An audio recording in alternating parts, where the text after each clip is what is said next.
All right, we are taking a look this morning at the Supreme Court allowing Alabama's congressional map to stay for now. A federal court had previously sided with Democrats, overturning the map and ordering the state to create a different one.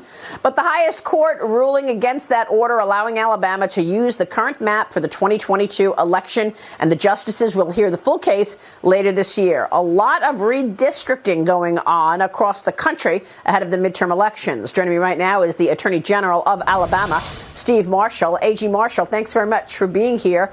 Your reaction to what we heard from the Supreme Court and this redistricting efforts on the part of Democrats? We were very pleased with the court's, I think, common sense approach to what we've contended all along was a historic map in Alabama that our legislature drew, keeping consistent the lines that have been approved for years, including by an Obama administration, and allowing Alabama to be able to conduct its election during the 2020 cycle with that map and being able to challenge the claims of the plaintiffs moving forward at the Supreme Court. Yeah, I mean, I'd like to know what the Democrats are up to, AG, because we saw what took place in New York, where Jerry Nadler's district has been expanded tremendously. And people are questioning what this means. How will redistricting change the election come November? Well, clearly, Joe Biden's policies have not been effective, and this is the only way for liberals to be able to try to maintain that majority in the House. But if you look at Alabama's map, for example, it's been around since 1992, drawn by the federal courts. And what we saw is that there was very little change in the minority population as a percentage in Alabama since the 1990s. In fact, less than 2%. If you look at from 2010 to 2020, less than 0.4%. But yet 3 federal judges came in and believed that that map wasn't sufficient, laying the groundwork potentially if this decision were able to go forward to give Eric Holder and his crowd a great deal of leverage in working through states across the country. It's why we understand the importance of Alabama's case beyond simply our state and believe very strongly that we have both a textual as well as case law argument to be able to sustain what Alabama's done and to provide authority for state legislatures across the country to be able to validate their maps as well. Well, AJ, thank you for holding the line. People are outraged by these pushes from the Democrats. Let me bring in Liz Peek, who's written about this. And Liz, we know that this is another last-ditch effort to try to gain seats ahead of the November elections, where most people expect the GOP to take the majority.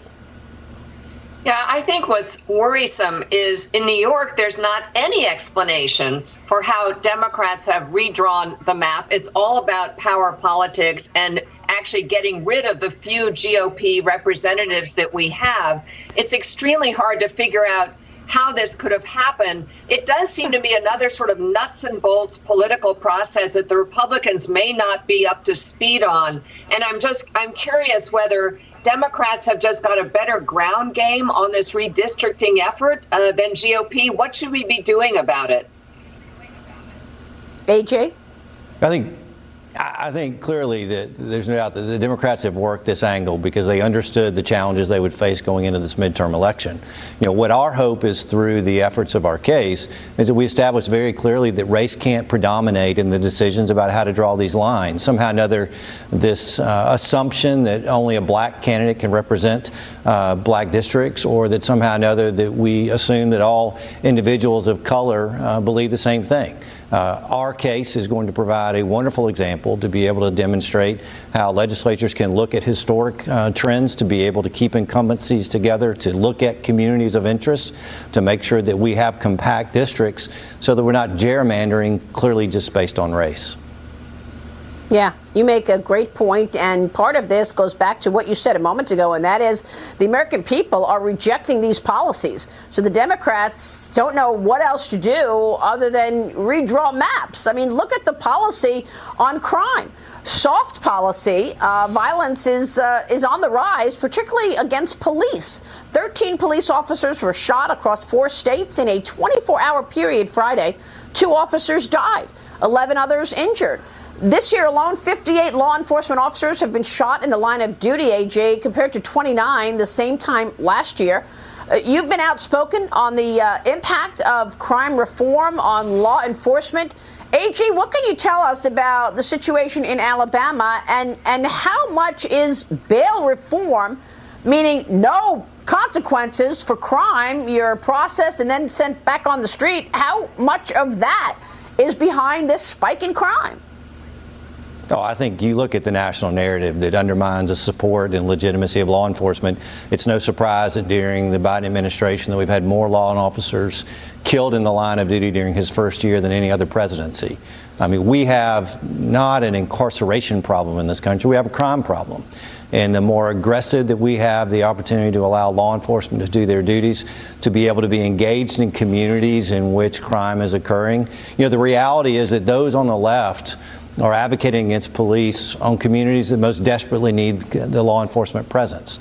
And to the extent that we hear the buzzwords of criminal justice reform, the reality is that that's an effort to find less people accountable and to send fewer people to prison. When we in Alabama have a prison population of over 80% violent offenders, we need to have those people behind bars and we need to be able to hold them accountable.